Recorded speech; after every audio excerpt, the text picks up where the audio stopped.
Sentryx is a digital workspace to monitor, control, and monetize the water network. Sentryx serves the needs of your front office staff, field operations, and engineers. Sentryx services are accessible to browser-based web applications and mobile devices. Sentryx is one platform to digitize your operations with real-time data collection and reliable cloud storage. Secure role-based access allows authorized team members to access data via a modern web browser and move away from Excel spreadsheets. Sentryx analytics engines perform routine data analysis to share powerful and actionable insights. SMS text messaging, and email alarms and events instantly alert operations of developing critical network events, allowing response teams to address the situations before an emergency even develops. Sentryx Intelligence is the preferred workspace to streamline utility operations and serve the needs of the community.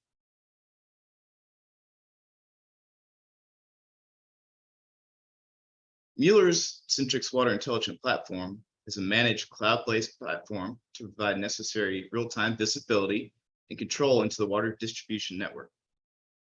Mueller Network Operations Center, or NOC, and Leak Operations Centers, or LOC, offer additional services to maintain your network and provide analytical services for detecting underground leaks. Sentryx connects to popular utility information systems such as billing, GIS, and SCADA systems. Today, the Sentryx platform connects to Mueller and third-party vendors, Ecologics leak detection, Mueller and third-party pressure sensors, and Mueller's advanced pressure valve and control. Sentryx is one platform to serve many: customer service representatives, billing departments, distribution networks and field operations teams, capital planning teams, non-revenue water managers. Developing simple workflows and new experiences that use data from each service will better serve the utility. Simple workflows utilizing data from sensors, information systems, and the users themselves. So now that I've read you that little bit, we will get into Sentryx itself with a little overview, followed by a much more in-depth overview. So Sentryx utilizes both web-based applications as well as mobile apps for iPhone and Android devices. Sentryx offers high-fidelity meter data records and control. Maps allow you to see the meter distribution from a bird's eye view. Tables offer easy data filtering and sorting. Insights provide a whole system overview. Graphs and charts provide an at-a-glance data analysis. These are viewable in each value stream provided by Sentryx, including we have our AMI meter, metering service. We have our leak detection service. We have pressure monitoring and our intelligent network service. Provides near real-time data enable remote monitoring, management, and control. This helps improve conservation, efficiency, and quality of supply while reducing non-revenue water and improving customer service. So now we're going to get into the UI overview of Sentryx Office, which is the web-based platform for utility managers and billing personnel.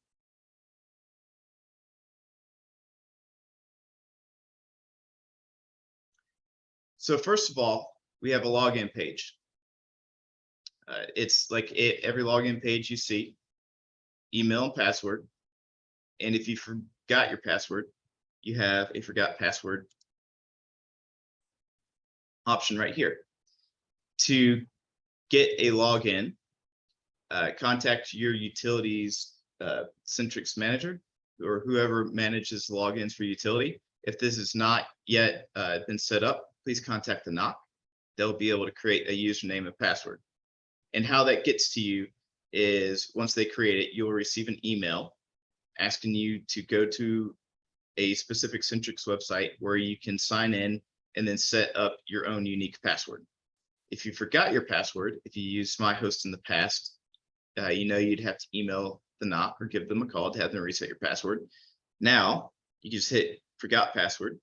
You'll receive a forgot password email, which will lead you to a site where you can then go and change your password. If your utility utilizes single sign-in, you can work with the NOC to set up a single sign-in for Sentryx.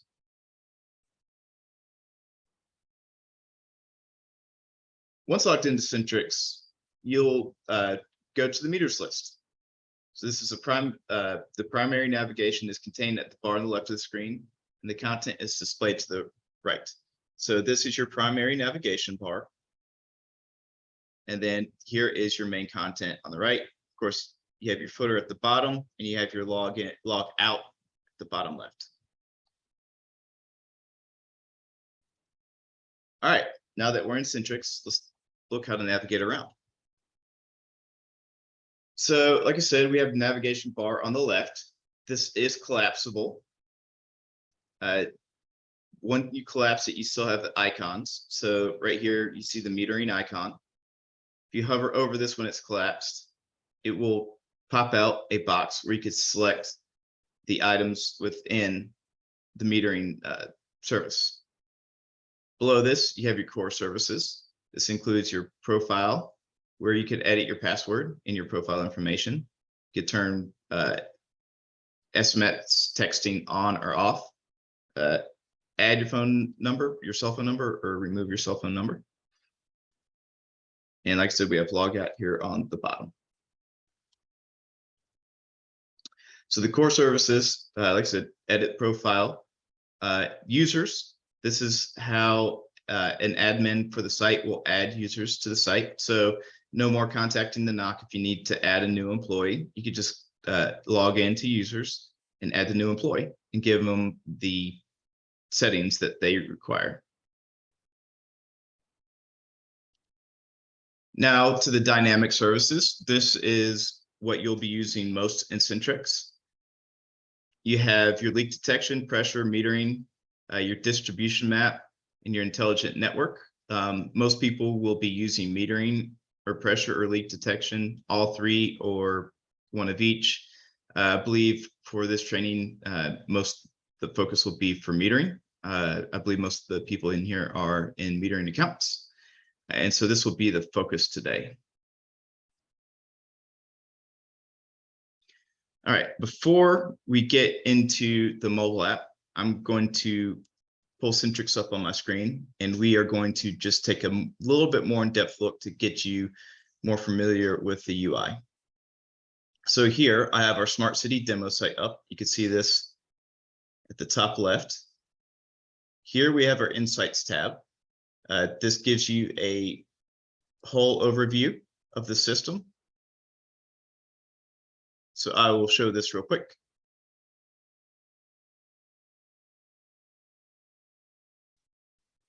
All right, so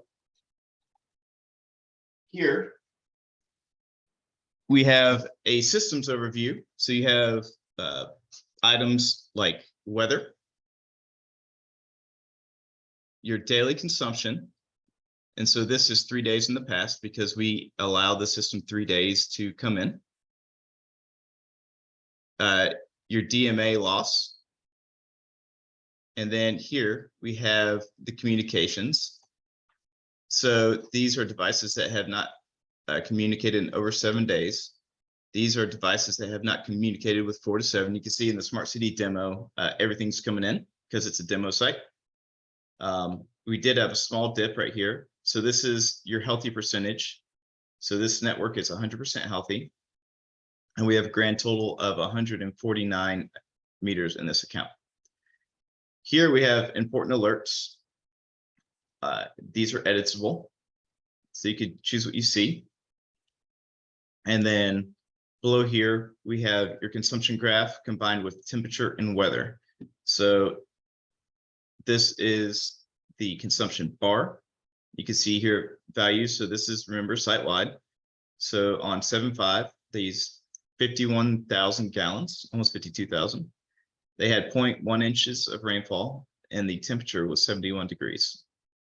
The color of the bar is analogous to the rainfall, and you can see the legend right here. So you can see here that the light blue is very, less than about 1/10 of an inch, and this super dark blue is a half an inch or more. All right, so now that we've overviewed insights, we have metering, which is what we'll focus on today. And so here is your landing page. This is what you'll see when you first log in. At the top, you have the value stream that you're in. Here, you have your columns button. So we could see our columns listed in the page. I have to scroll a little bit. So I want to make this a little bit more streamlined for what we're going to do today. So I'm going to get rid of meter size. So I'm going to click this hot dog button. I'm going to look for meter size. I'm going to uncheck it. I'm going to hit apply. Now you can see I don't have the scroll bar anymore, and the meter size list is gone. I can also move items around by clicking the item header and dragging it. And all your changes will be remembered for your user. So if Jessica logged in and she wanted a different view, it would remember her view. She might have added a lot more items and rearranged them in the way that she prefers. Her view will remain consistent and will be her view only. My view will remain consistent, will be my view only. Second, you have the filter button. So click this to show the filters or hide the filters. If the filters are hidden, you can only use your sorting. If you have filters on, you can do searches.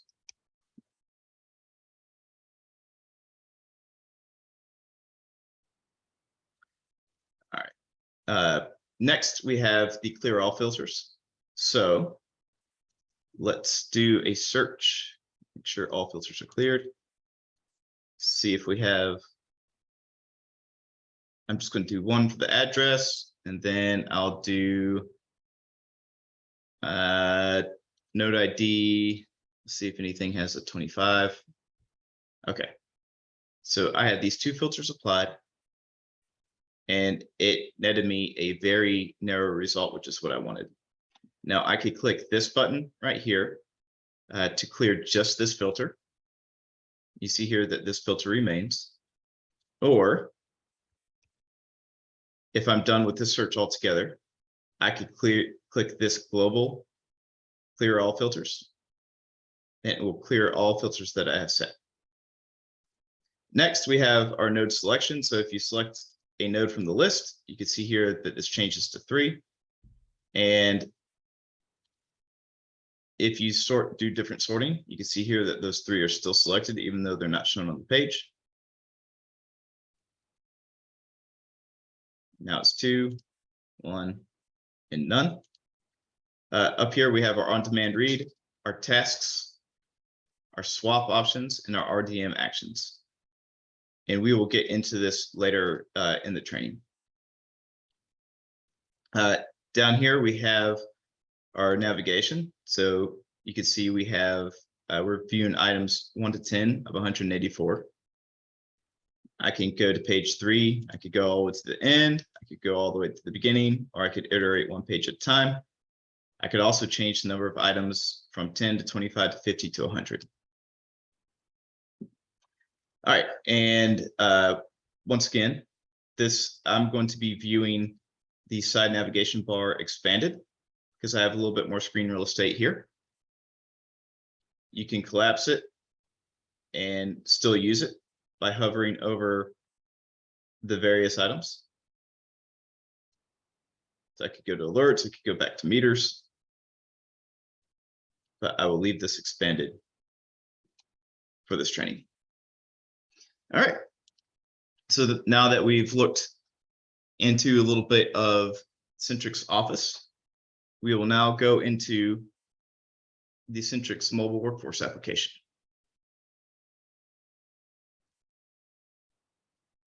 So Sentryx mobile workforce is a application that is on iOS and Android devices, and it uses the same gestures that most cell phones use. So tap to select.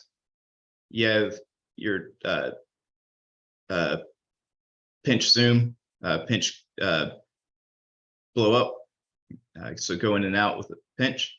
You can swipe left, right, down, up. Basic cell phone controls. So to log in, you will open up the app on your iOS or Android device. You'll select login, and you'll see email and password just like you would in Sentryx Office. And this is important. If you have cell phone access, let's say someone has biometrics, thumbprint, eyes, Face ID, and they could log into the phone, that doesn't mean they could log into the Sentryx Mobile Workforce app. So once they open this app, they'll have to enter the email and password, which means they'll have to have a Sentryx login created, and then they can log in. And this will allow them to access the Sentryx mobile app. So here's the application layout. At the top left, you have your hamburger button, and this is your side menu. This allows you to access the different options within it. It allows you to choose your site if you have multiple sites.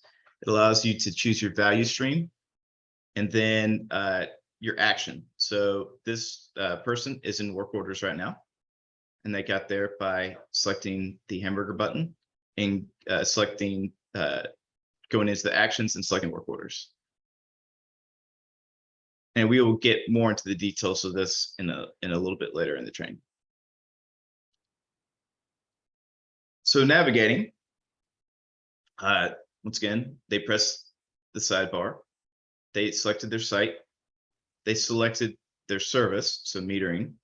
And then once they're in services, they could select either work order, they can pair an install radio, they could do diagnostics on a meter, they could configure GPS for a meter or network infrastructure hardware, they can install a hub, they can control an RDM valve, or they can remotely upgrade the firmware for a node.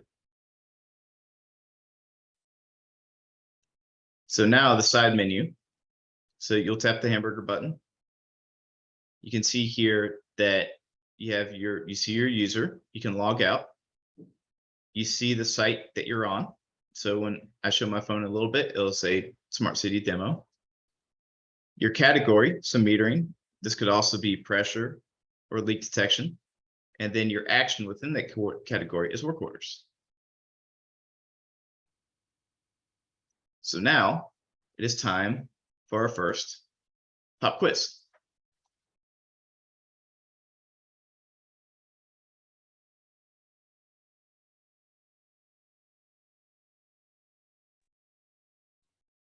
Quiz 1. Who may access the functionality in the Sentryx Mobile Workforce app?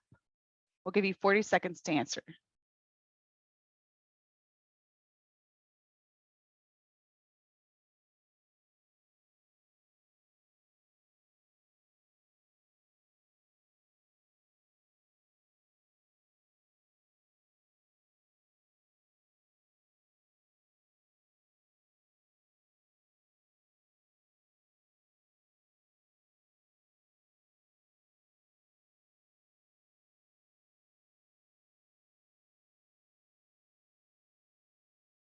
Thank you, Jessica. The correct answer is authorized Sentryx users. So an employee must have a Sentryx login before they can use the Sentryx Mobile Workforce app. Again, if they do have access to the phone but don't have a Sentryx login, they will not be able to access Sentryx Mobile Workforce. All right, and we have one more quiz question for this section.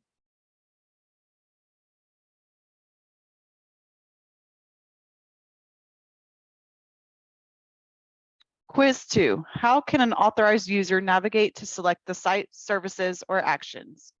We'll give you 40 seconds. Thank you.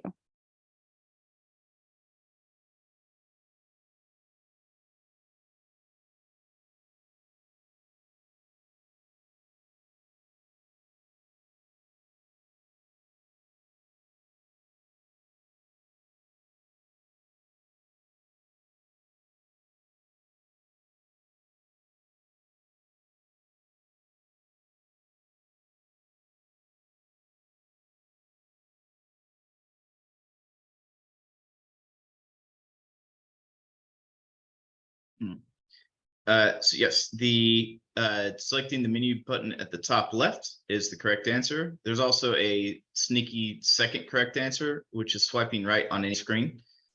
This will also pull up the side menu. So everybody get it right.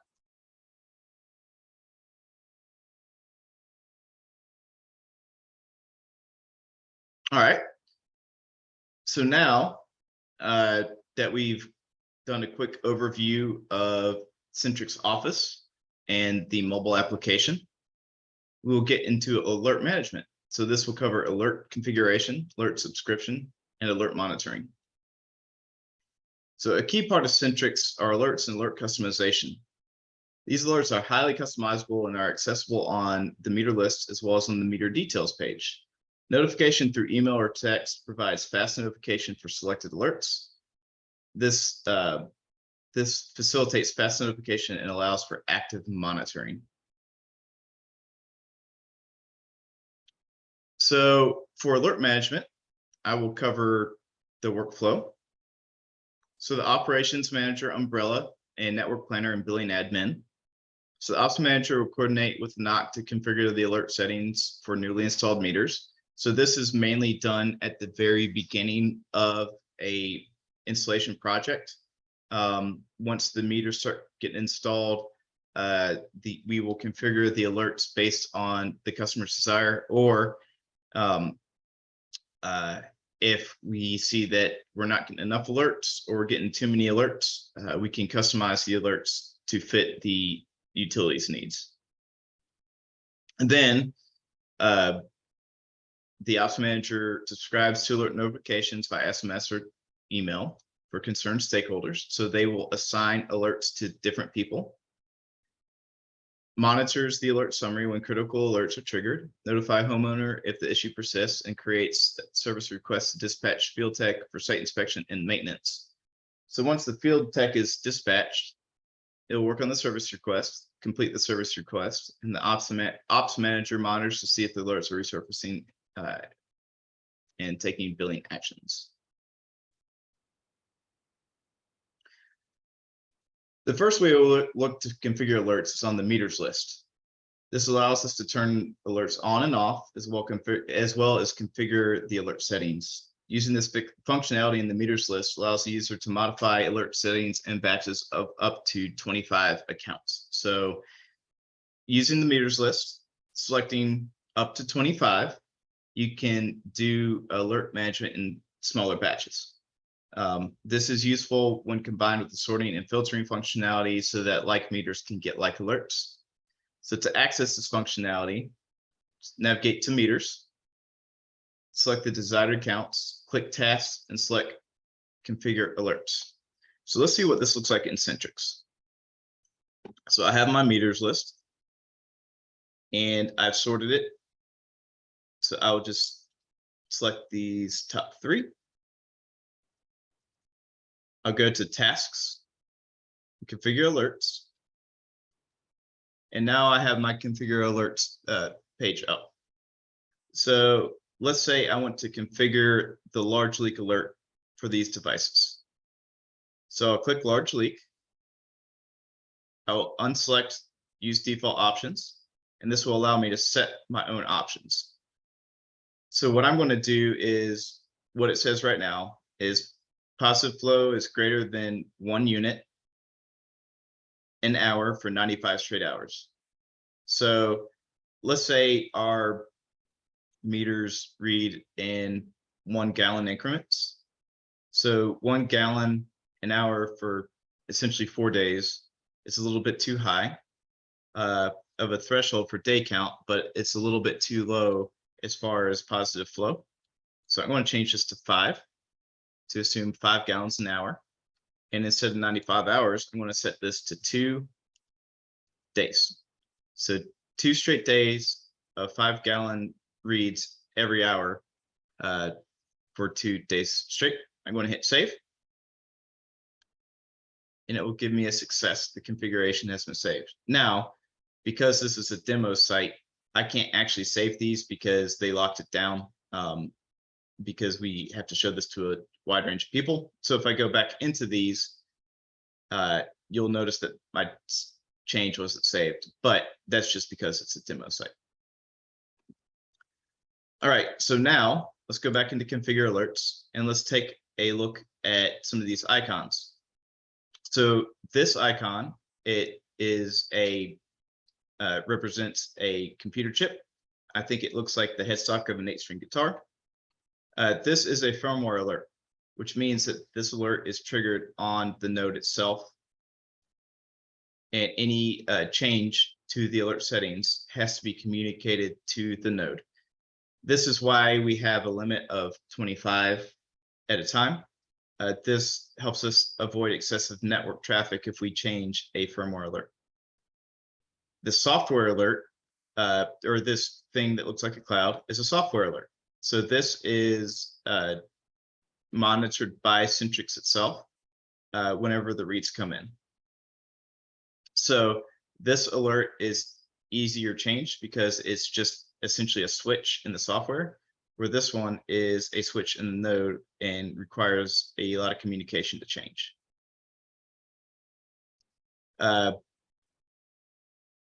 This check mark is for the default settings. So you can see here, everything here has a default setting. And this is whether the alert is on or off. So you can see here that high flow, the alert is off, and the provisional consumption, the alert is off.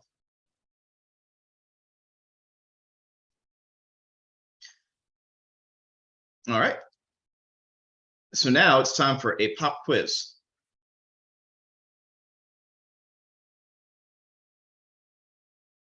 How many alerts can be configured at one time through the meter listing table?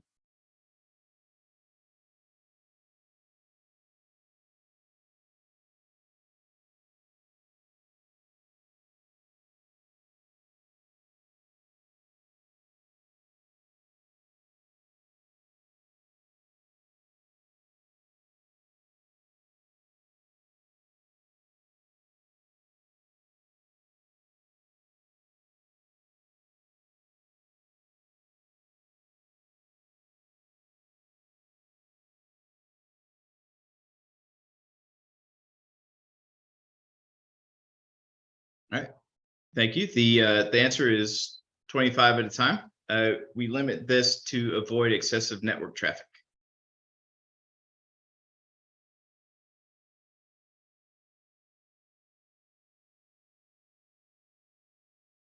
All right. Each alert type has a default setting. To change this, uncheck the default settings option. This will use the custom alert configuration specified. So exactly what we did. So we looked at large leak and we turned the default settings off, and then we set our customizations and then hit save. So here are some examples of some of the alerts. You have large leak, small leak, and at the top, you can see the definition of the alert. We have high flow, reverse flow, and among many others. So now, the same functionality provided in the meters list is also available in the meter account page. To access this functionality, click into an account by clicking the account number, click tasks, and select configure alerts. So let's take a look at this in Sentryx. So here, I did a batch change of these three, but if you want to change only one, you could click into an account by clicking the account number. You see here that we still have these same buttons at the top. So I'm going to go configure alerts, and we see the same screen. So once again, we can go into large leak if we want. Change the settings. Let's change this one to 3 gallons an hour for, let's do 1 week. We could save this, and we get our success toast at the top. And now this alert will be saved to our specifications, but it only applies to this account.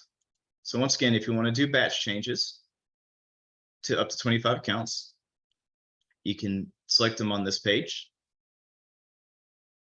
configure alerts, or you could go into an individual account and configure alert for a single account right here. All right, time for another pop quiz.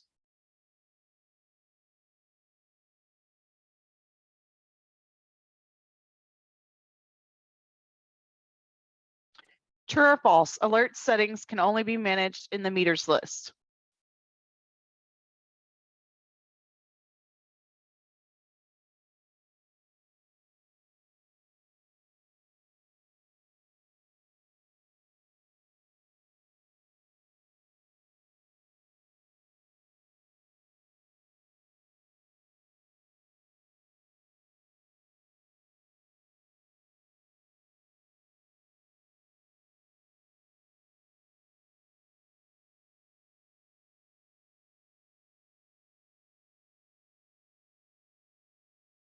All right, everybody got this right. So correct, alerts can be configured in the meters list as well as the meter details page. All right, so now that we've configured these alerts, now we need to get notifications for them. So Sentryx allows the users to configure the way in which the system handles alert notifications to staff. This increases efficiency and reduces the total number of wasted emails by only sending alerts to the relevant parties. So the use cases: customer service can be notified by email for customer leaks. Cross-connection control can be notified by email or text for backflow alarms. Distribution technicians can be notified for large drops or increases on commercial accounts. And code enforcement can receive tamper alarms. IT can receive cell health alarms, etc. Utilities can even configure the alarm settings differently based on shifts or time of day, depending on work schedules or who is on a call. To navigate to the alert subscriptions in the core service, to navigate to the alert subscription, click alert subscription in the core services section. So we could see that right here.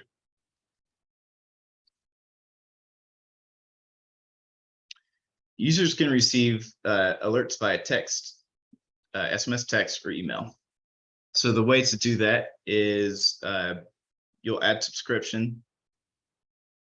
You'll choose the alert type, choose who gets it and how they get it. So you could have email or SMS if they have that option, and then you could choose their time frame.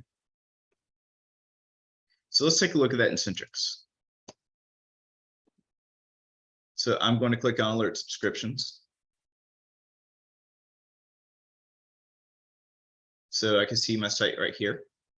So I'm going to, let's see, what do I want to do? I want to be notified of tampers. So what I can do, I could see who's being notified of tampers right now. And I'm not on that subscription. So I'm going to go add myself. So I'm going to choose a tamper alert. I'm going to hit next. I'm going to choose myself. Once I can find myself.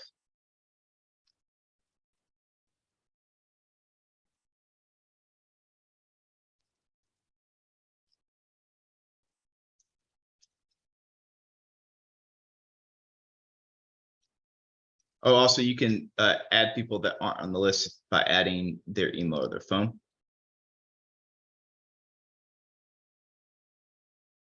You know what? I'm just going to choose someone at random. So we'll say Keith is going to get these alerts. And if I really wanted to bug him, I could choose 24/7.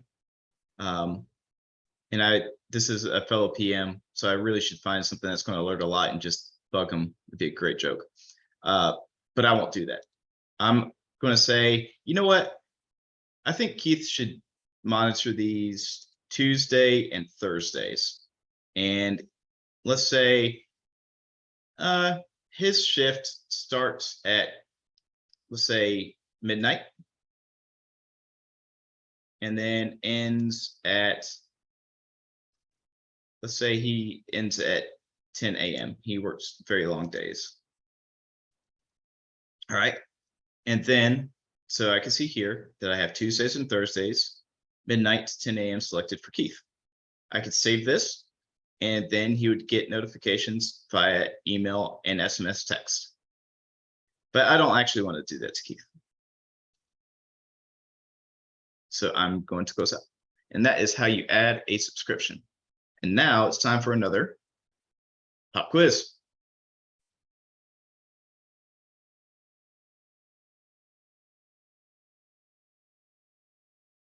True or false? Selected Sentryx users can receive alert notifications via text or email.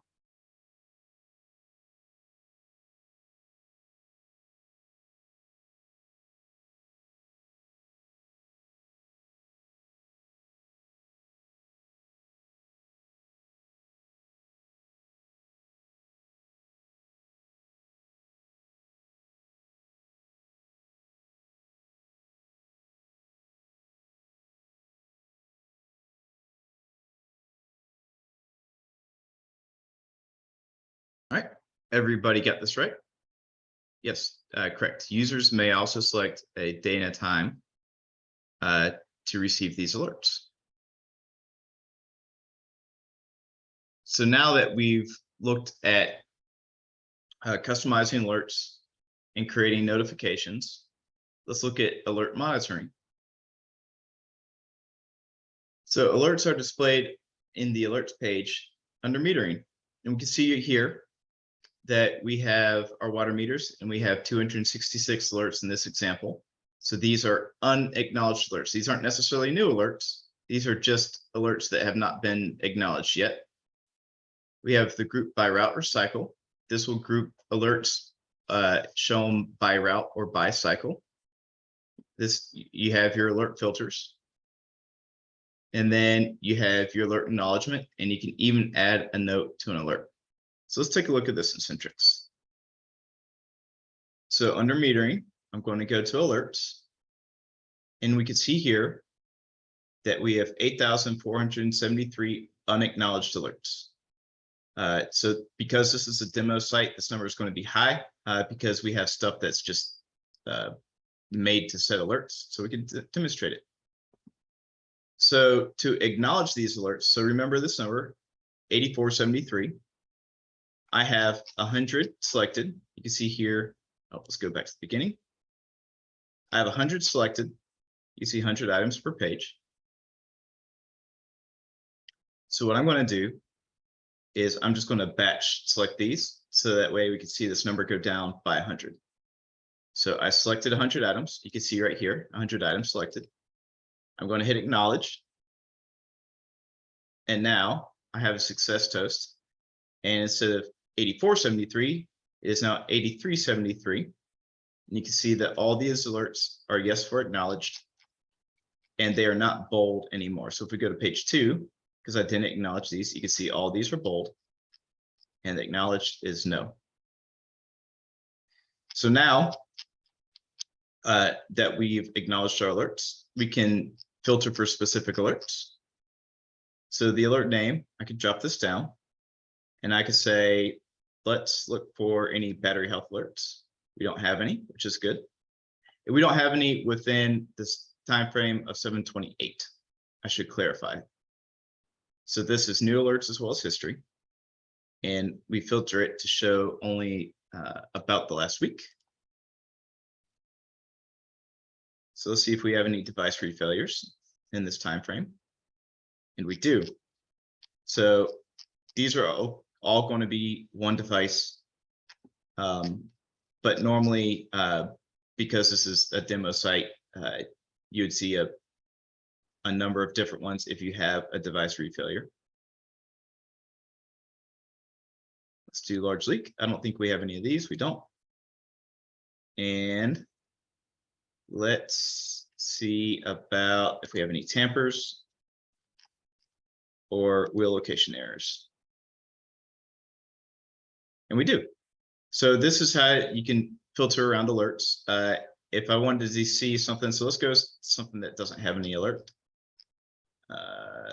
Let's We have a lot of reasons. A lot for those. Let's go to large leak, which we don't have any. So I'm like, okay, we don't have any from 728, but what about before 728?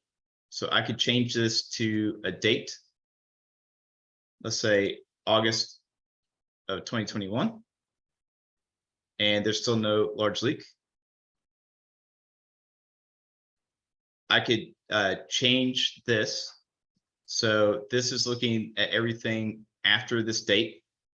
So let's look at everything before this date. And you can see here that we did have some large leaks for the previous year. So now that we've seen some large leak data, we could say, okay, let's view it by route. And here you can see that this is grouped. So route 2009 has these alerts. I could collapse this. Now we look at route 4391.088. It has that route contains these large leaks, and so on and so forth. Now that I'm done looking at it by route, I can hit reset, and it takes the grouping away. And now I have my normal view. All right, and so this is alert monitoring. The important thing to know is these are unacknowledged alerts, not necessarily new alerts. So it is this allows you to quickly keep up with the site. If you look at this every morning, this number should always be relatively small.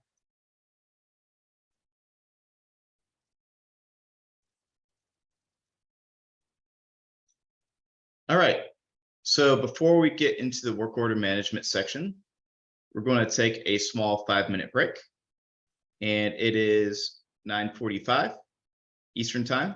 So we will convene at 9:50 or 10 till.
Welcome back. Real quick before we get into this section, please feel free to use the Q&A to ask any questions. I love questions on these things, especially when it's just me talking into my camera. And please feel free, I will definitely answer your question. And if I don't know the answer, I will task someone to find out and get back with you. But I'll know the answer, almost assuredly. Feel free to test me on that. All right, so now we're coming to work order management. This is work order creation, claiming and unclaiming a work order. So this is the meat of our section today in operations. And this is fun because I'll actually get to hook up my phone to my computer and show you the Sentryx mobile workforce app. All right, so the workflow. So under the Ops Manager umbrella and the Network Planner. So first of all, for an installation, the Ops Manager will prepare and upload the CIS import file. And what the CIS import file, it is a sync file coming from billing that contains account information. So the sync file does a couple things. It will add customers to Sentryx that don't already exist within Sentryx that do exist in billing. Or if an existing account has updated information in billing, the CIS import file syncs that information into Sentryx to keep Sentryx and the billing databases aligned. So once they have imported the CIS import to get those new accounts in there, they will select the addresses from the create work order section. And once they selected these addresses, they'll create the work order, and the work order is in the ready state in Sentryx. And the Ops Manager will assign that work order to a field tech. And once it is assigned to the field tech, now we're under the field tech umbrella. The field tech will claim the work order via Sentryx mobile workforce, and the work order will move in the claim state, and it won't be able to be downloaded by anybody else. And the field tech will complete and validate the work order. And then once they do that, the work order, now back to the operations umbrella, the work order will move to the completed state. And Ops Manager reviews the completed work order. All right, so now let's look at the UI for this. So under the work order section, you have the ready accordion. This is where all your work orders go when they're ready to be loaded on a handheld in Sentryx mobile workforce. Claimed, these are all the work orders that have been claimed in Sentryx mobile workforce. Completed, these are the items that are done. And then aborted are the individual work order items that have been aborted when they are in installing. So these are individual items that have been kicked out of a work order and will need to be added back. This upload data button is how you import the CIS import file. And then create new work order is how you create a new work order and put those individual items into a work order. So next, we're going to look at this upload data button and what that shows you. So you click upload data, it gets you into the CIS import section. So after you've exported your CIS import file from billing, you'll go select it here. And then once you select it and hit open, you'll see here it'll be processing. And then once it's processed, it'll give you a success toast saying that has been completed. And you'll be able to see the files down here. So you can see this one, this top one, which was loaded on 9/24/2020. It was uploaded, but it didn't actually contain any information, so that there was no successful records imported and no records that were failed. You can see here that on January 7th of 2021, we imported this one, and it had one account in it because we had one successful record imported. Finally, on the screen, you have your CIS file configuration. And this sets the layout for this file. So if you, let's say if you manually have to make these, you could click in here and see which columns you need to place the information in. Do note that this is a settings and configuration option. So if you go in here, if you change anything, it may render this file unreadable. So just be cautious if you do access this. It's fine to look. If you accidentally do make a change, just don't hit save. But if you're curious, this tells you your layout. All right, so now we've looked at upload data. Now we will look at the create work order button. It gets us into this screen. So here you have your business stream, so water, in your table items. You'll select an item, which you'll see how many items you have selected right here. And then you click the create work order button to create a work order with the selected items. So here you can see the task type. So it is right now, all these are base swaps. You can also see your task. So these are swaps.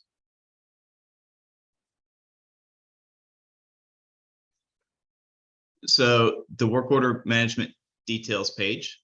So if you click into a work order, let's say you clicked on 89, this will bring you into the work order itself. So this is a different work order, 48, but 48 wasn't on that page. So you can see here that you have, this is work order 48, has 2 meters in it, and this is actually on a handheld currently because it is in the claimed state.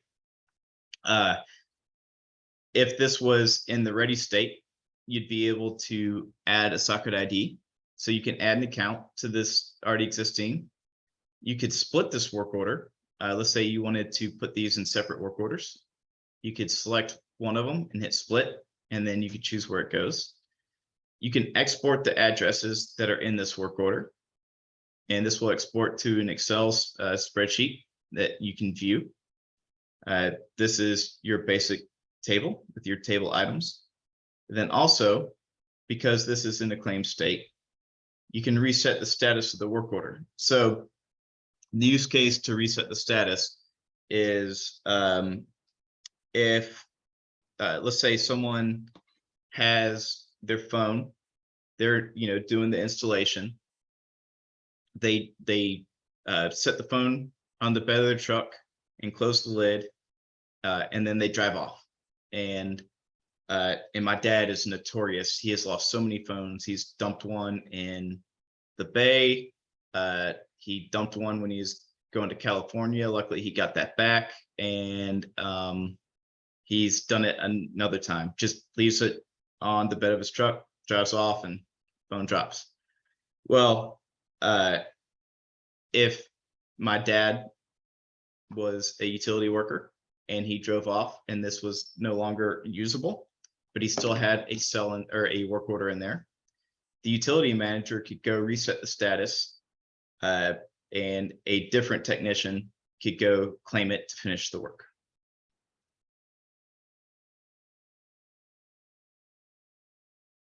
So let's take a look at this in Sentryx. So the first thing I need to do is do a CIS import. So this is for new accounts. So what I'll do is I'll go into work orders. Okay, so this is what the screen will look like. You see this ready accordion is already maximized. And so I will need to go to upload data. Now, I don't actually have a CIS import file for this site.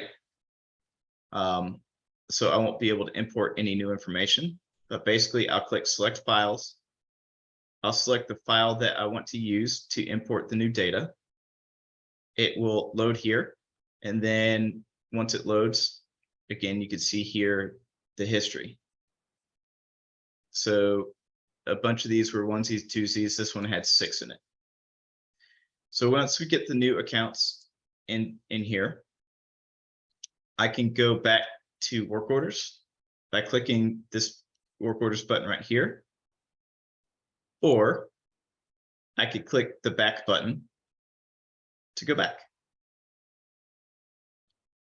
All right, so now that I have those imported, it's time to create the work order. So I'm going to click the create new work order button. And now this brings me to the items that were not in a work order already that need to be installed. So I'm looking for new installation work orders. So I filtered for route 0004. And I was looking for swaps yesterday. Now I'm going to look for installations. We don't have any installations in 004. So I'm going to clear this filter. And now I have a bunch of leak logger installations. Since the focus of this is not leak loggers, it is on water meter accounts. I will get past these leak loggers and find a water meter account.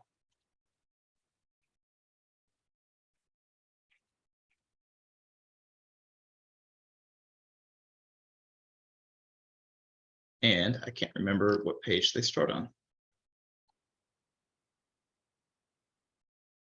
Here we go. All right.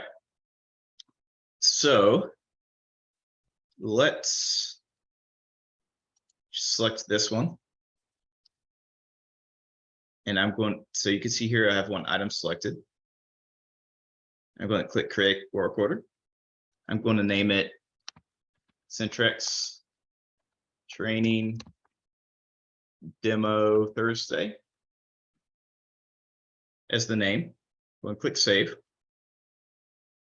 You can see success, work order was just created.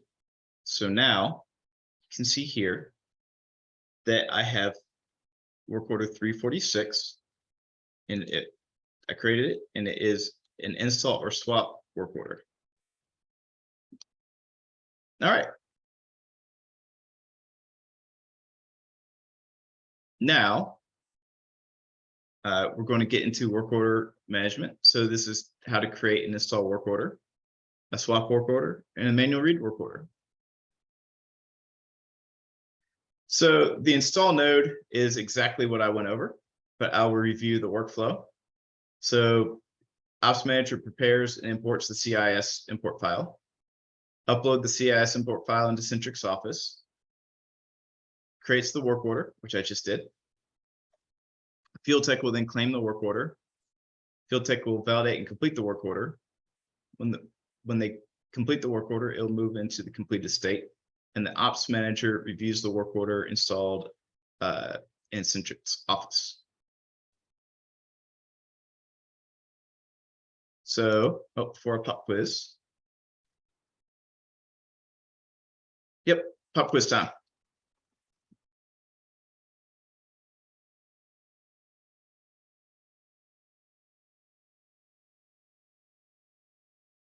A meter installation work order is created where? We'll have 40 seconds for this.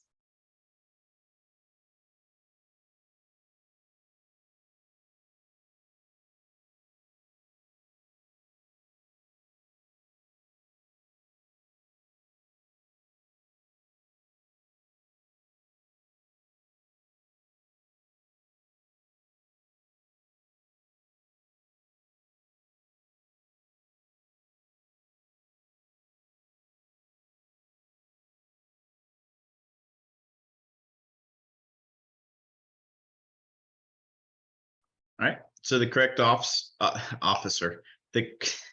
the correct answer is in Sentryx Office under metering and work orders. A popular choice has been Sentryx Mobile Workforce app on the phone. This is where work orders are completed and not where they're created. All right, so let's review the installation node. So we have a work order that has been created and now it can be claimed. Claimed work orders or work orders that are currently loaded in claimed work orders are work orders that are loaded up in Sentryx Mobile Workforce app. So you can see here that we have a list of claimed meters or claimed accounts, and the ready accordion is collapsed. So let's go claim a work order in Sentryx Mobile. So bear with me because I'm going to pair up my phone.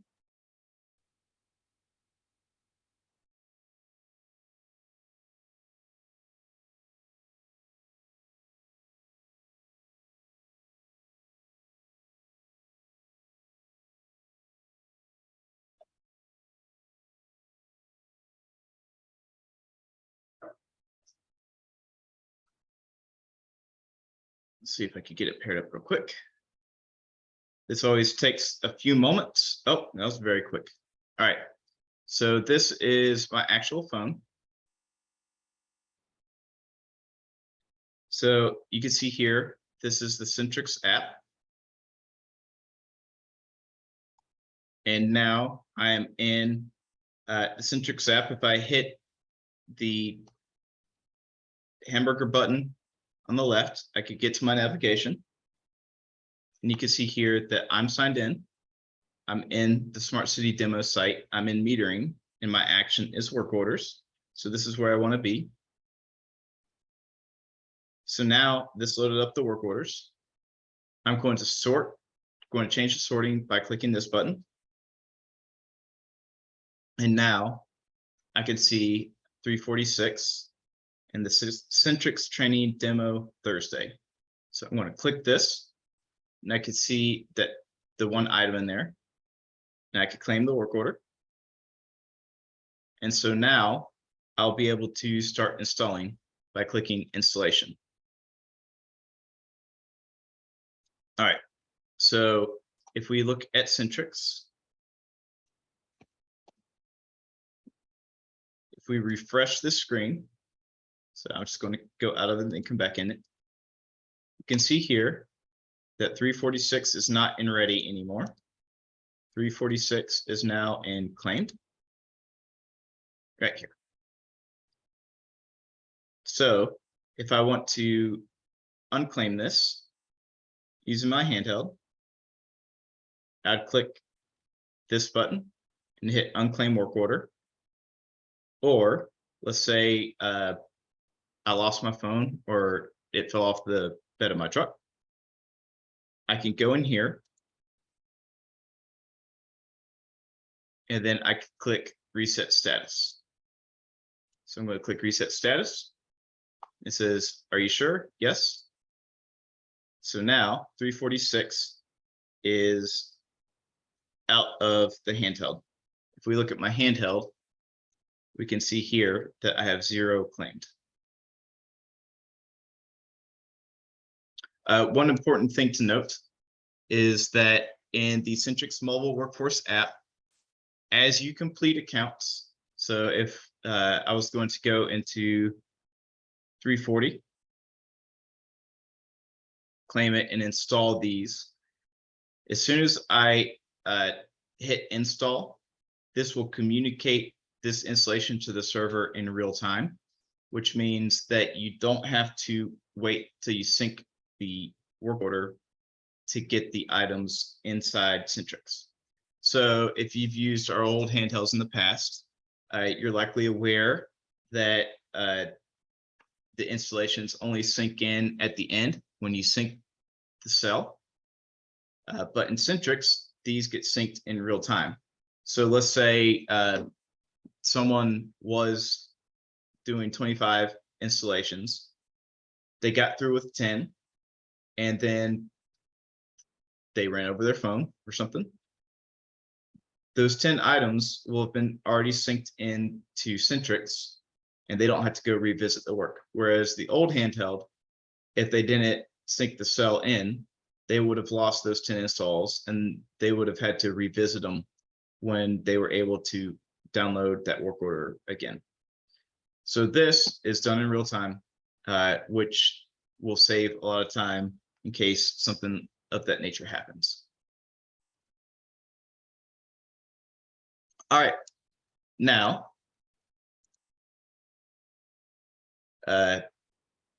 now we will look at swaps. So swaps are existing accounts that need new hardware. So a base, a register, or a node. So the workflow, the ops manager identifies the devices that are malfunctioning. They'll select the list from the meters and click initiate swap. Once those swaps are initiated, they'll create the swap work order. The field tech claims the work order, will complete and validate the installation. The work order moves to the completed state, and the ops manager can review the swaps in Sentryx Ops.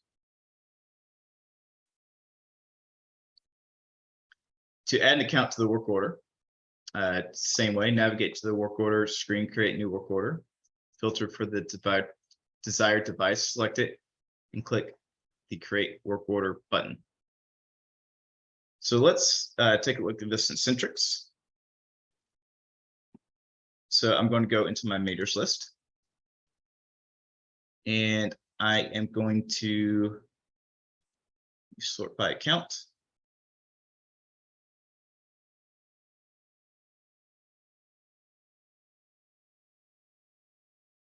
Let me change this to 25.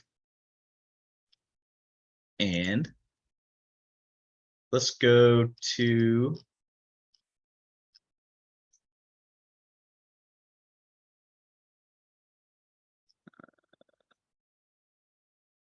what's a good one? Let's go to 1019.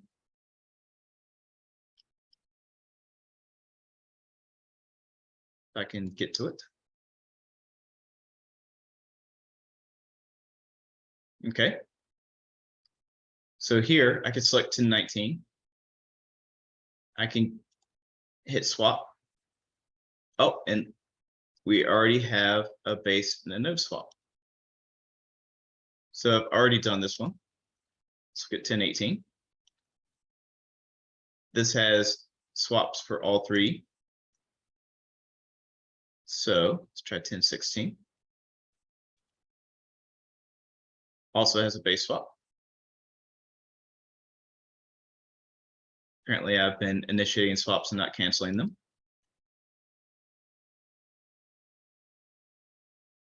We have a lot of swaps.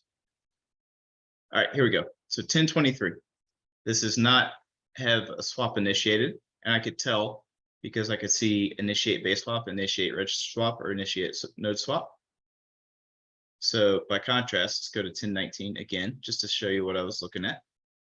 I can see that is asking me if I want to cancel the base swap and cancel the node swap that was set. So that's how I could tell that they've already have a swap that is pending. So I believe it's 1023. So now I'm going to initiate a base swap. And I can see here a success toast. The base swap has been initiated. So now I could go add this to a work order. So I'm going to click work order. I'm going to go to create new work order. I could search for account ID 1023. And you can see here that I searched for an installation. This persisted. So let me break this. So now I could see that I have two accounts. We're going to focus on the water account. So I could select it, and I can hit create new work order. And then I'll do Sentryx training swap.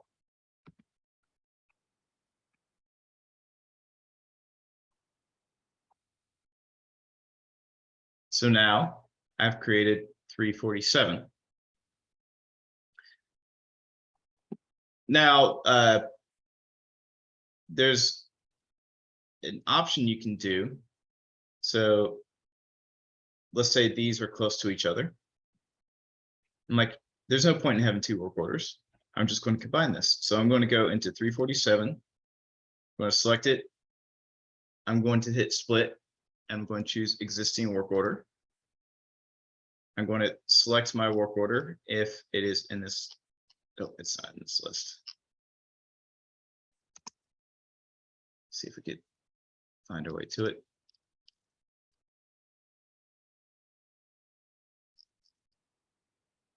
That's not letting me do it.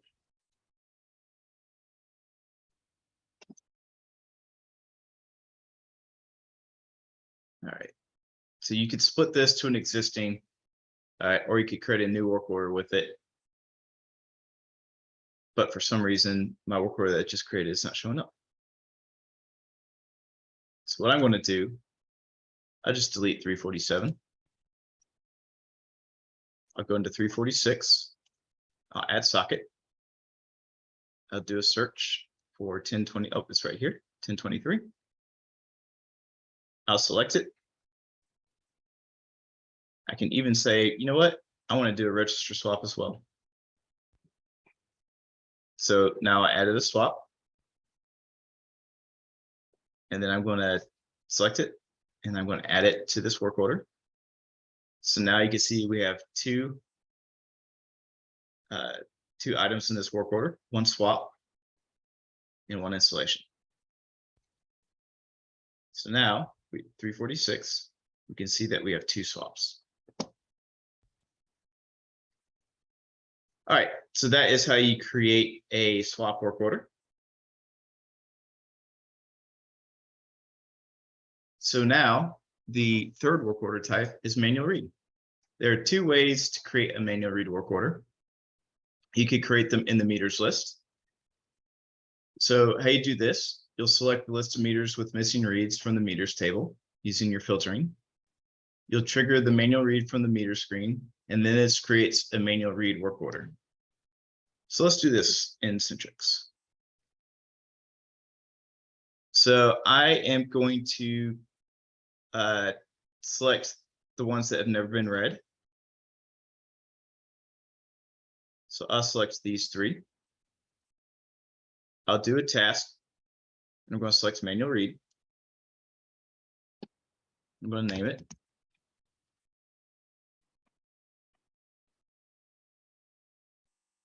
So Sentryx training manual read Thursday. I'm going to create. And there's something wrong with one of these accounts, so it doesn't like it.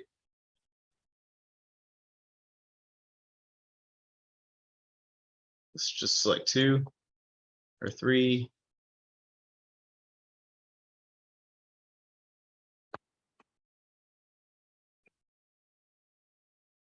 See if it likes these. Nope.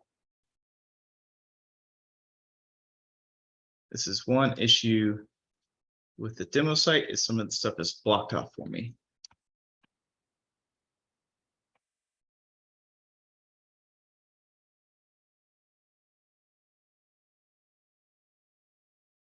Interesting. It must be that account.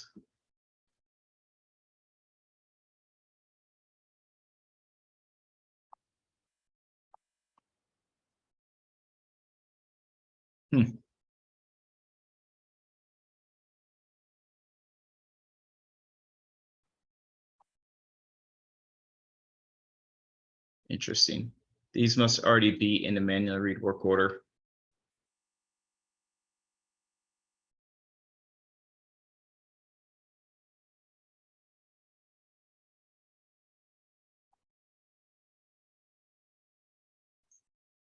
Wow.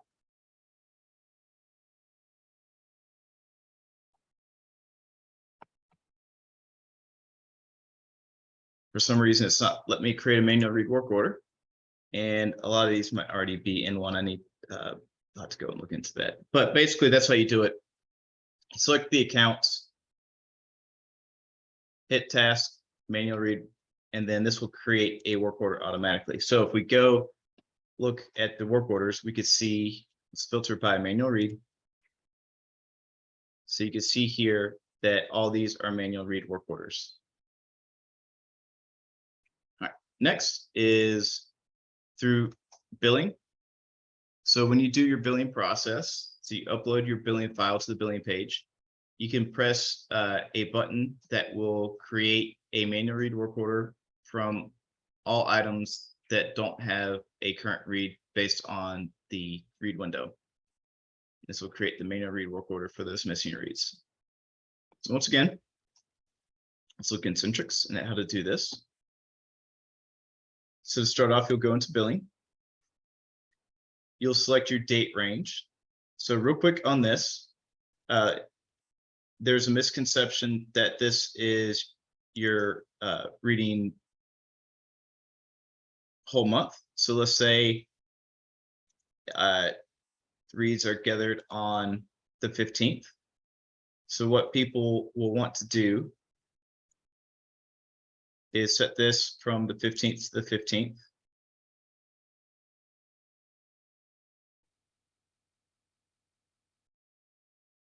So, or after the 15th. So what this does in actuality, this says any read that is captured on 6/16 through 7/15, because it's the day before this, is acceptable as a billing read. The purpose of this section is to set a window of acceptable read dates. So if you read on the 15th, what you'd want to do is, typically people have a 3-day window. So this is 1 day, this is 2 days, this is 3 days. What this does, it says any read collected on the 13th, the 14th, or the 15th is acceptable for billing. If you had set this like I did earlier at 6/16, if the last good read was on 6/15, or I'm sorry, if the previous billing was 6/16 and then the last good read was collected on the 16th, that read would be deemed as acceptable to go into the billing system, but they would essentially only have 1 day of usage to be billed on. So by setting your 3-day window, this will trigger a manual read for accounts that have not come in on the 13th, 14th, or 15th. Also, if you set a whole month, they'll get a minimum bill. And then let's say we go out and we fix the issue that caused that meter not to read. When it gets read on the next month, they will essentially have 2 months worth of usage because this window was not set properly. All right, so now that we have our window set, we'll select our file, and then we'll hit process for missing readings. And anything not within this window, it will create a manual read work order. And what that looks like is in here. It's a manual read work order, but it has a naming convention. So I could tell this one was created from a billing file because it says manual reads dash and the date that it was created. So here, these are all manually created using the meter list. And these were created using the billing process.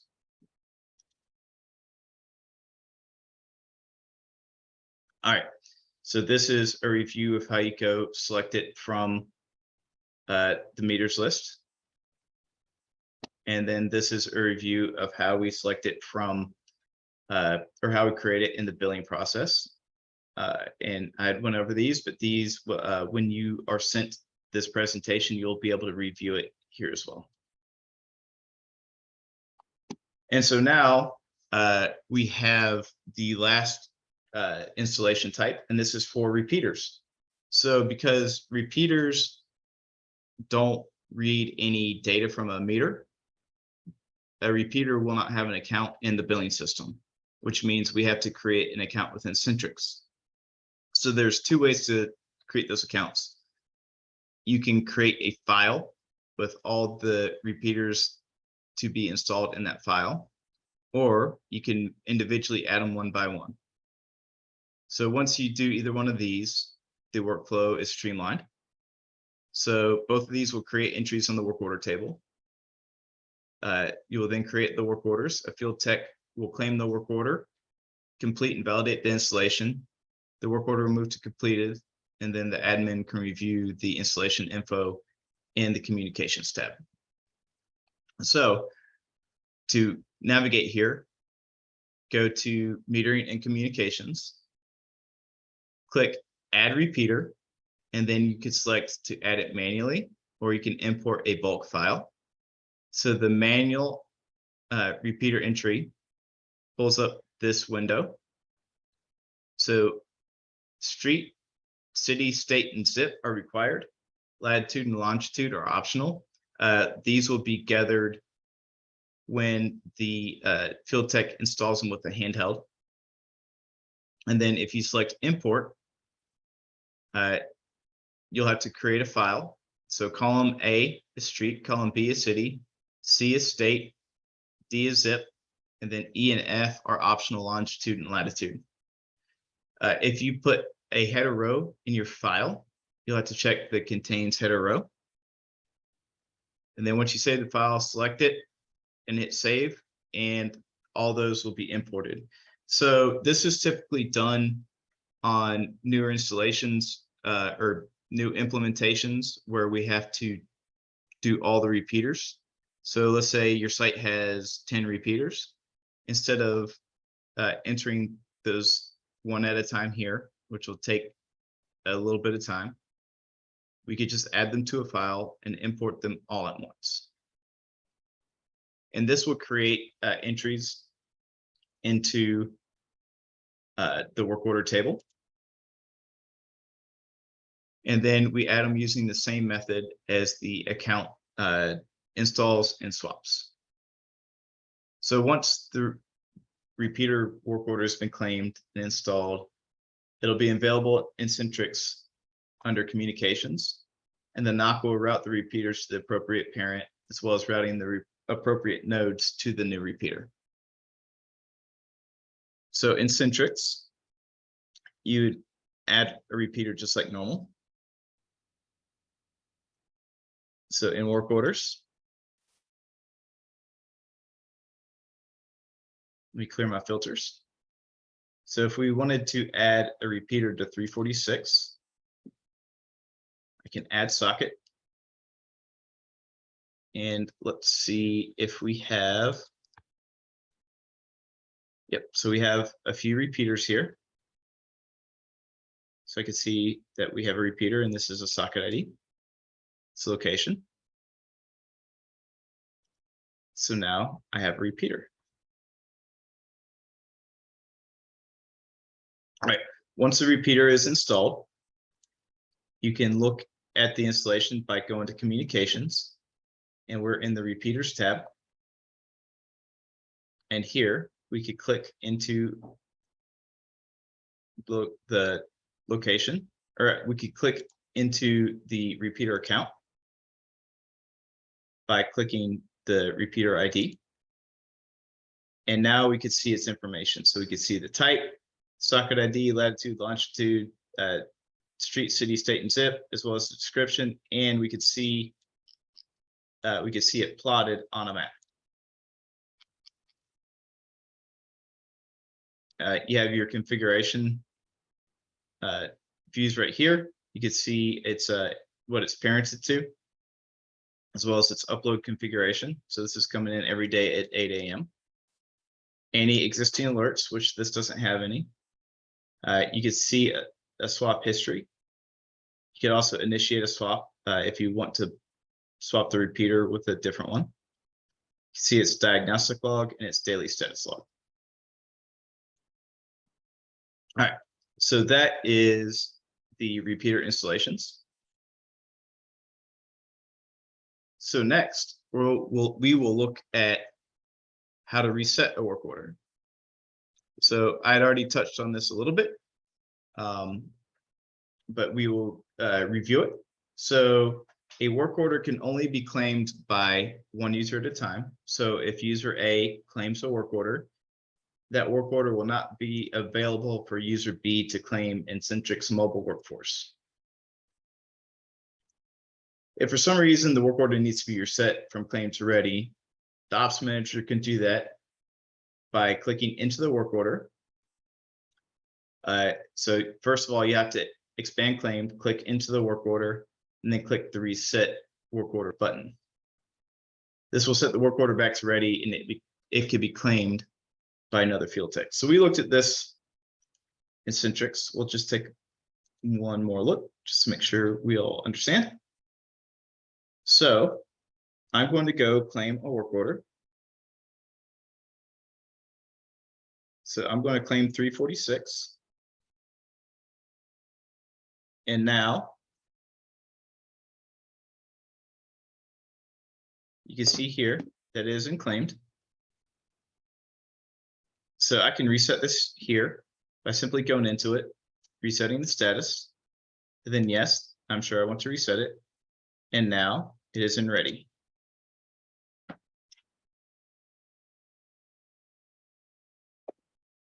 All right, so now it's time for a pop quiz.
All right, everybody got this correct.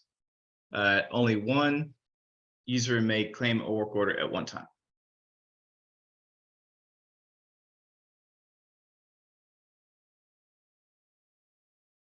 All right, now we have reporting and work order management. So there's two types of reports. We have a product swap report as well as an installation issue report. So the product swap shows swap history for the selected range. So this is used for communicating installations and swaps to billing. And then the installation issues report covers install nodes, GPS issues, hardware install issues, RDM issues, RDM install issues, and then any node that was entered by hand. So let's take a look at this in Sentryx. So I'm in work orders. I'm going to click the reporting tab, and I will do a product swap report. I want to see everything done for the past month. So I'll do, well, let's do everything in July. So I'll do July 1st through July 31st. And then I want to view the water meters only. And so now I could generate the report. I'm going to do it in a CSV file. And I'll get a success toast up here. And what this will do, this will send this report to my email. And then I could download it to my email and then import it into billing. This is useful because we set this up with the billing utilities to ensure that they can have correct data come into the system, and this saves a lot of time from hand entering the information by the billing utility personnel. Next, we have installation issues report. And so we could view any nodes that were entered by hand instead of scanned in. We could take a look at GPS issues, RDM install issues, the install notes, and then the hardware install issues. And then finally, we also have a manual read report, and you could view a report from the manual reads. The same thing. It will send a CSV to my email.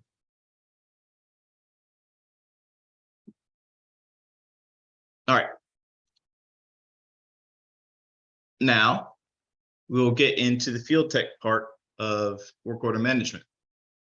So this is claiming and unclaiming work orders, pairing installation radio, and diagnostics. So we've reviewed the work order creation. Now we look at it from the field perspective. So the workflow, the field tech will log into Sentryx Mobile Workforce and get into the work order. They will claim the assigned work order and they will start the work order tasks. And from here, if they complete a work order, they'll complete it. The work order will move to completed. The ops manager will validate the data in Sentryx. If they don't complete the work order, they'll partially finish it. They'll unclaim the work order, and then that work order will move to ready for the same person to pick up the next day or someone else to take over. So claiming a work order.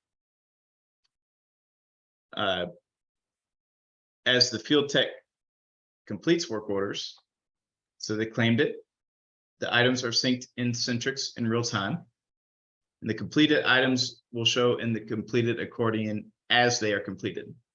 If the work order has completed and incomplete items, that work order will show up in claimed and also completed, or if they sync the work order out, it will show up in ready and also completed.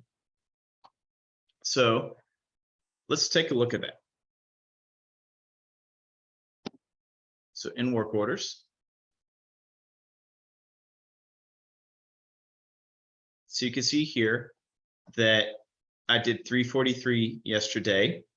It has one item in it, but if we go to completed, and we sort descending, you can see here that 343 also exists in here, and it has one item in it. So if we look at this on the phone,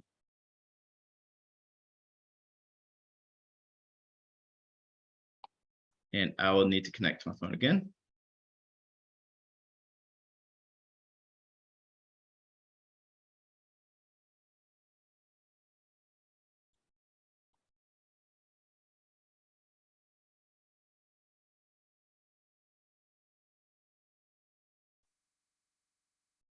I just wanted to take its time again.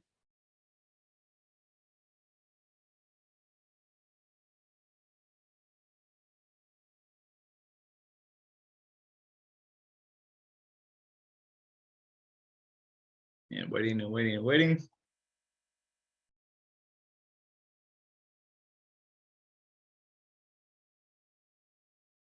All right, let's restart it.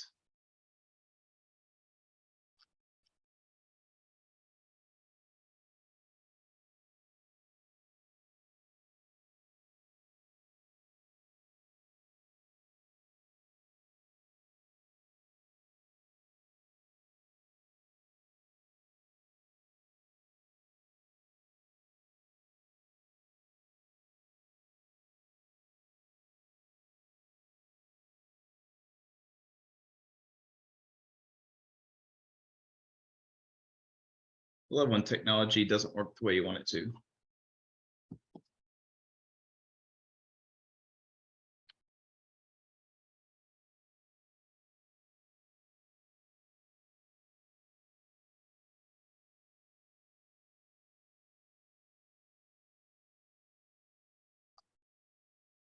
All right, let's try one more time.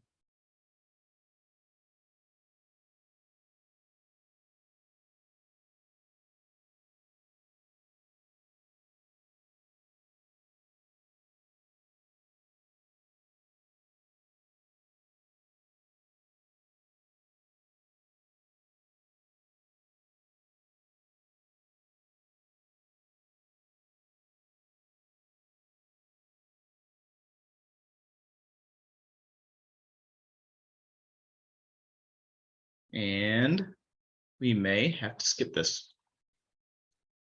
All right. So my iPhone is not working with me right now.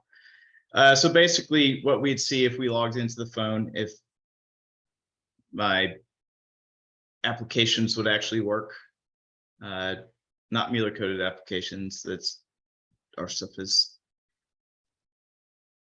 much better.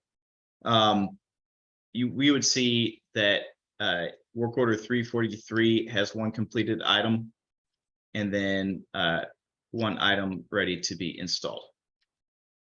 So basically, the point of this is these installations happen in real time. They are communicated while one by one as the user is in the field, which makes the data much more safe and creates a much more efficient platform for field personnel and management to work in. All right. So now it is time for a pop quiz.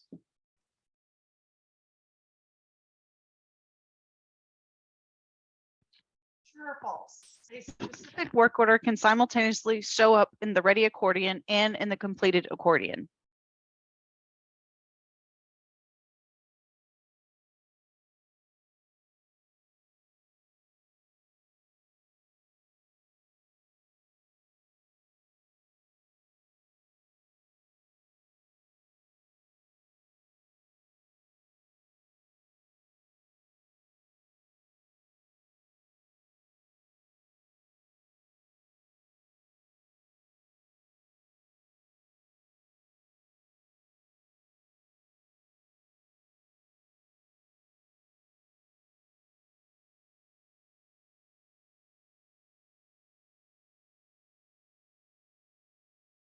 All right. Yep. The answer is true. Completed items will show up in the completed section, while still unfinished items will show up in the same work order under ready.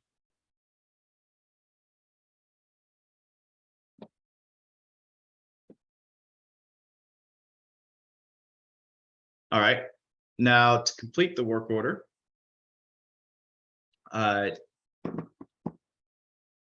we need to pair the phone with an installation radio. We'll claim the work order. We'll perform the work. We'll validate the meter through a radio frequency message from the installation radio. And then we will click submit to sync the work order item into Sentryx Office. And here is where I normally demonstrate how to do this, but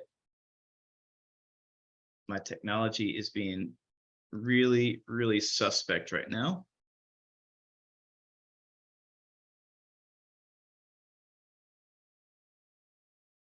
So what I'll do, I'll try one more time to get this to connect. If I can't, we're just going to look at screenshots. And I apologize for this awkwardness. This has worked every time in the past for me.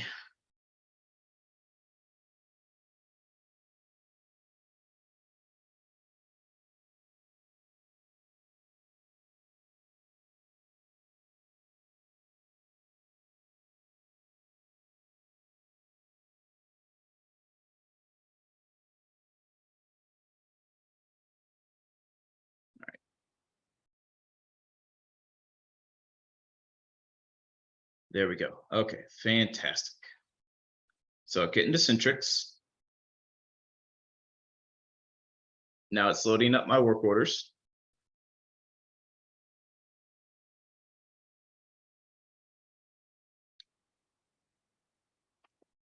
For some reason, it is taking forever.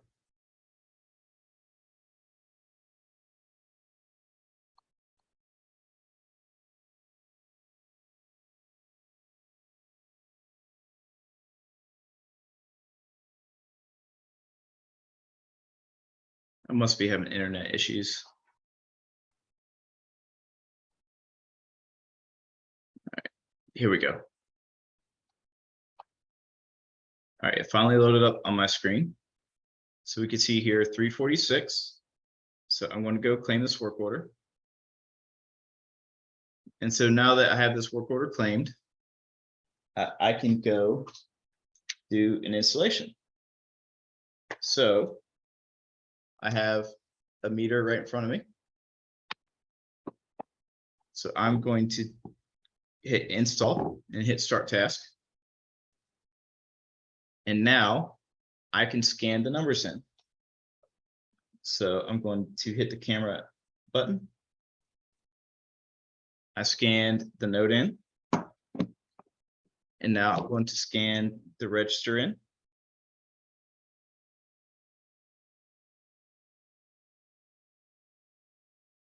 And then finally, I'm going to scan. I'm just going to use the register ID for the body serial number. Okay. And the type is a Mueller Systems SSR. It automatically captured my latitude and longitude. It's a 5/8 inch meter. It's a gallons meter. I'm going to put the raw reading as 0. And then I'm going to ensure that the multiplier is set to 0.01. It's a positive displacement. I'm going to say it's in a pit with a plastic lid. And then I'm going to put a note. Let's say left of driveway. And then I could click install. Now I actually installed this meter yesterday, so it's going to fail on me, but I'll go ahead and hit install. And it says node already exists. But this is how you do an installation. So now I'm going to unclaim this work order because I don't need to do it anymore. So I click unclaim. I'm going to select yes to unclaim. So now the work order has been unclaimed.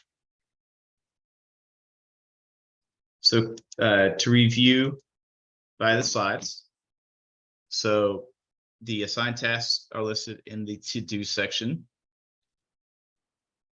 of the work order. So this is the work order, and these screenshots have been claimed. You'll enter the information for the device. I don't have a radio with the new Bluetooth stack, so I wasn't able to validate the meter. But what it'll do, it'll send a validation. It'll get the reading from the register without me having to type it in. And then once it's validated, I click install. And we can see here that we have one completed item.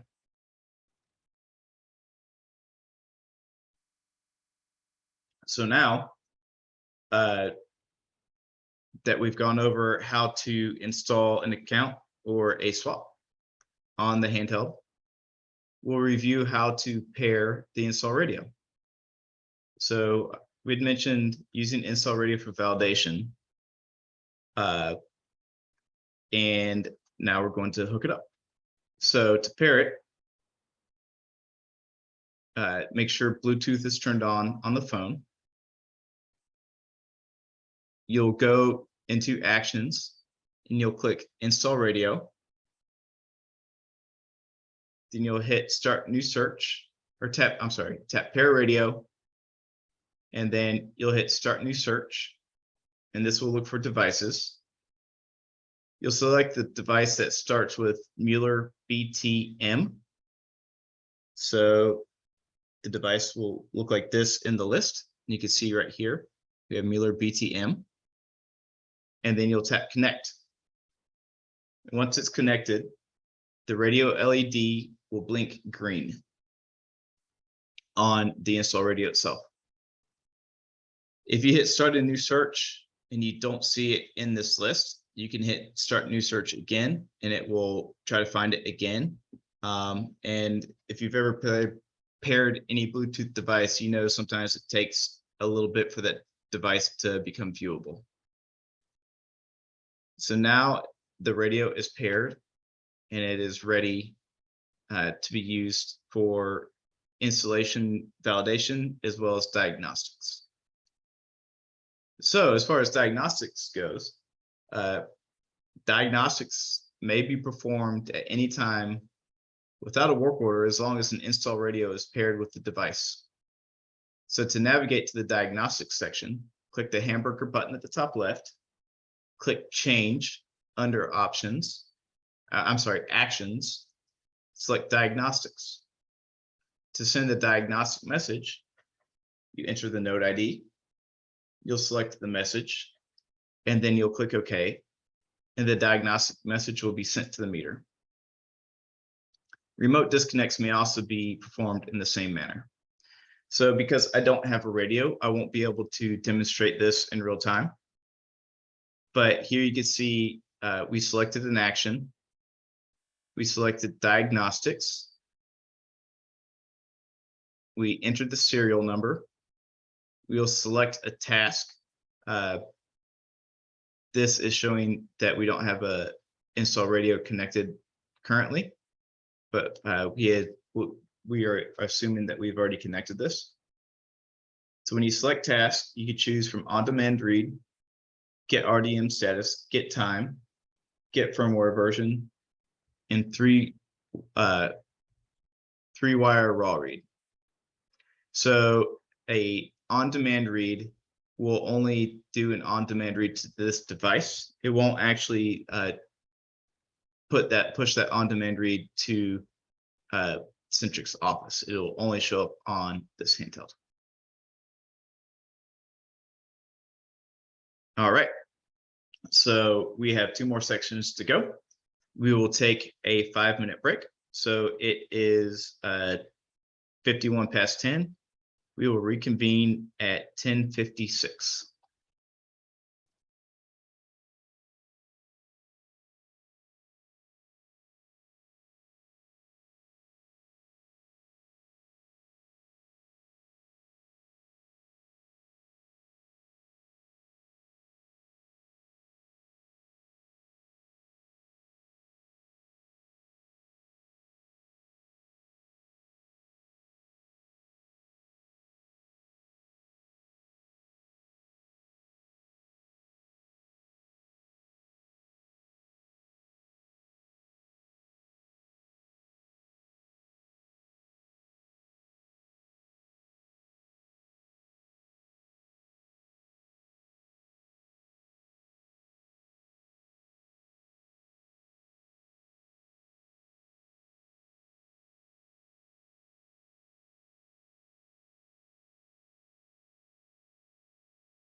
All right, we are back.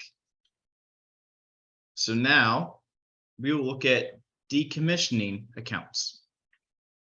So we've already looked at commissioning in depth. So this first part is going to be a review. I'll breeze right through this. So Ops Manager prepares CIS import, imports it, creates the work orders, assigns the work orders to field tech. The field tech installs the work orders. The Ops Managers will review the work orders, verify the account data. The NOC will route the devices to the appropriate parent. And then once all those are routed, the meters start communicating data into Sentryx. So work orders are created in Sentryx Office under metering. So once again, the CIS import file. And then once it is synced in, create new work order. And we have the work order IDs once they're created. So we will skip this pop quiz. So commissioning accounts, we just reviewed this. So claims the work order, installs the work order. And now the account is commissioned and viewable in Sentryx Office. Now we come to the part that we haven't covered yet, is the decommissioning of accounts. So the manager will identify meters to be decommissioned in the meters page. They'll navigate to the meter details and trigger the decommission, and they'll ensure that the meter disappears from the meters list. And finally, decommissioned accounts are still available to be reinstalled in the work order section. So if you decommission an account, the account details will go away from the meters list, but the account itself will remain ready to be installed at a later date. If you want to fully decommission a unit to completely get it out of the system, you will have to contact the NOC, and they will do a full database level decommission to completely get rid of the account. So some examples of why you would need to decommission account: burn down houses, condemned locations, new constructions where there was a temporary meter that was listed under whoever was building the house. If irrigation meters need to be pulled out seasonally. And finally, decommissions are tracked using the audit section under metering. So now it's time for a pop quiz.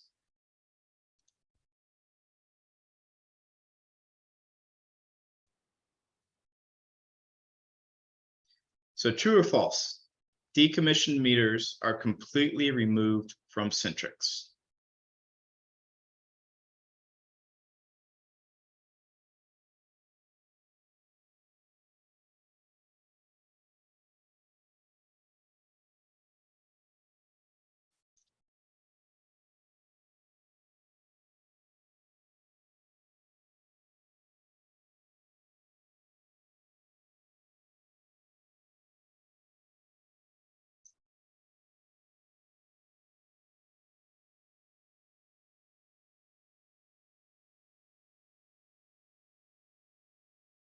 All right, the answer is false. The decommissioned account is available to be added to a work order for decommissioning without having to resync the account information. So if we go into Sentryx and we want to decommission a meter, so let's see if I have a filter to see install date. I don't think I do.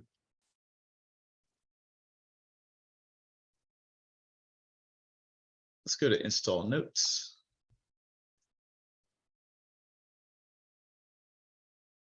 All right. And here we go. This is one I installed yesterday. So if I select it, I don't have an option to decommission it from here. To decommission it, I actually have to go into the account, go to tasks, and hit decommission node. Now, because I'm a little bit locked up in the Sentryx demo site, it won't actually allow me to decommission it, but I can show you the steps. So it asks me if I'm sure I want to decommission it. So this action cannot be undone, and all historical data will be permanently lost for the meter. This could take up to a minute to execute. So I'm going to confirm, and it's going to fail on me. But normally what would happen is this decommission would get processed, and then this account, even though you don't see the information in the meters list anymore, this account will still be in work orders. And you could go in and add it to an existing work order, or you can create a work order.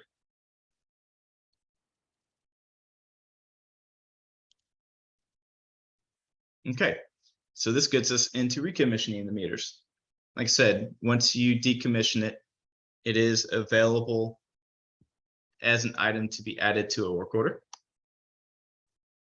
And you could go select it and create a new work order with that item.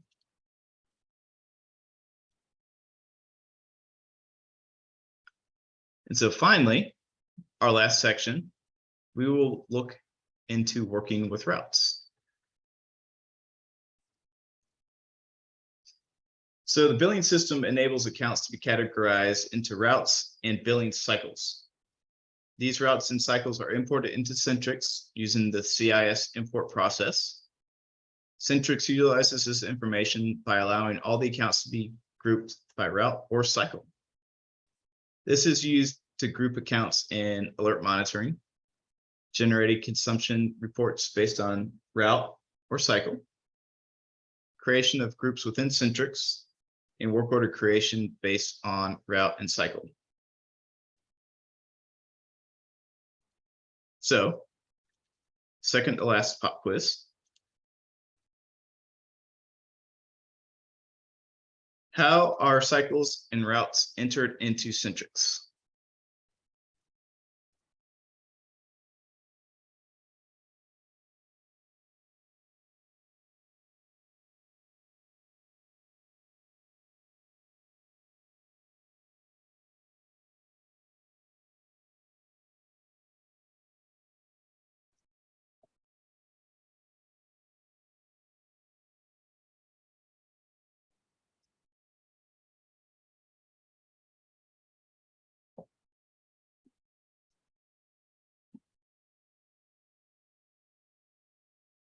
All right, everybody got this right. It is imported through the CIS import file.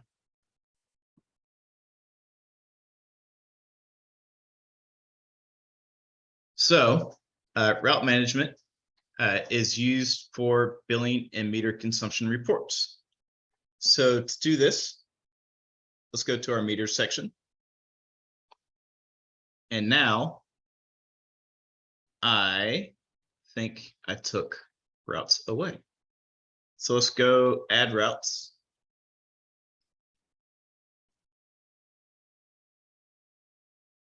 Take away install notes and add route number. I'm going to hit apply. So here I can specify a specific route. So let's do 0004. And now I could see my route 4.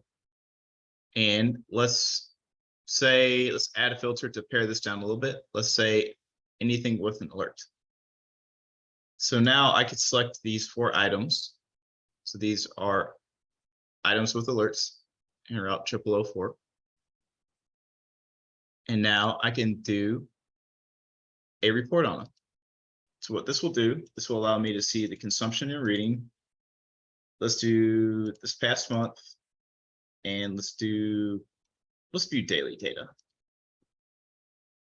So now I can see the report.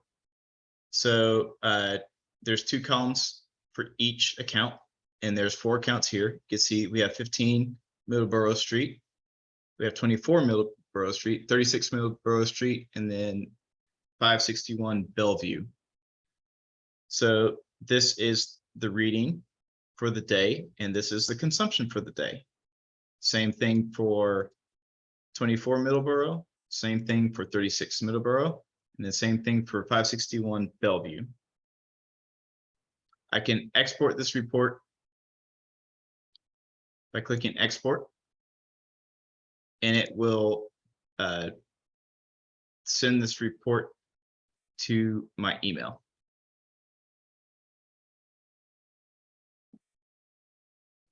All right. So that is how you use the route filtering and cycle. I don't have different billing cycles in Sentryx, the Sentryx demo site. So I'm using routes for all the demonstrations, but you can also do the exact same thing by billing cycle if that is what you have.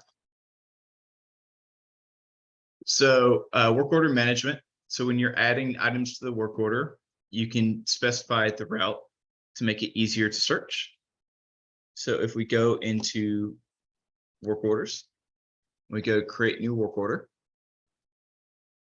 We have a route number here. So let's look for 0001 this time. And then let's say we want to only look at the swaps. So now I have only my swaps for route 0001. Next is alert monitoring and reporting. So if we go into alerts, and we can see here that remembered my settings for the last time. So let's group these by route. Once again, you can see here that route 2009 has these large leaks. This route has these large leaks, and so on and so forth.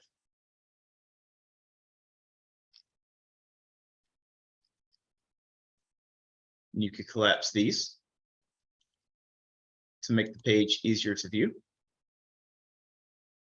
course, you can navigate as well, but we only have 58 items in this list.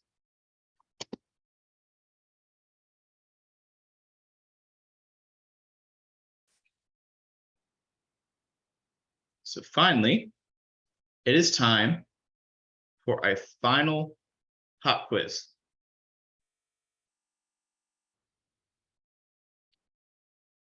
And the question is, are there any barriers that prevent your utility from making a complete transition to Sentryx within the next 30 days?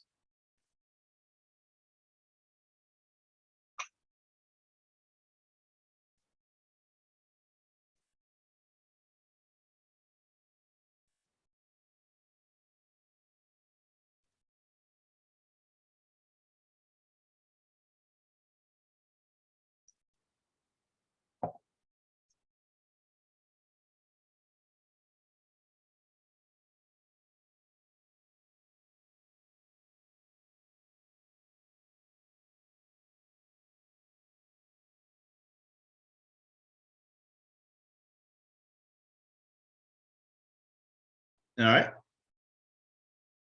Thank you very much. If you answered yes to this, we will be contacting you to see what lies as a barrier.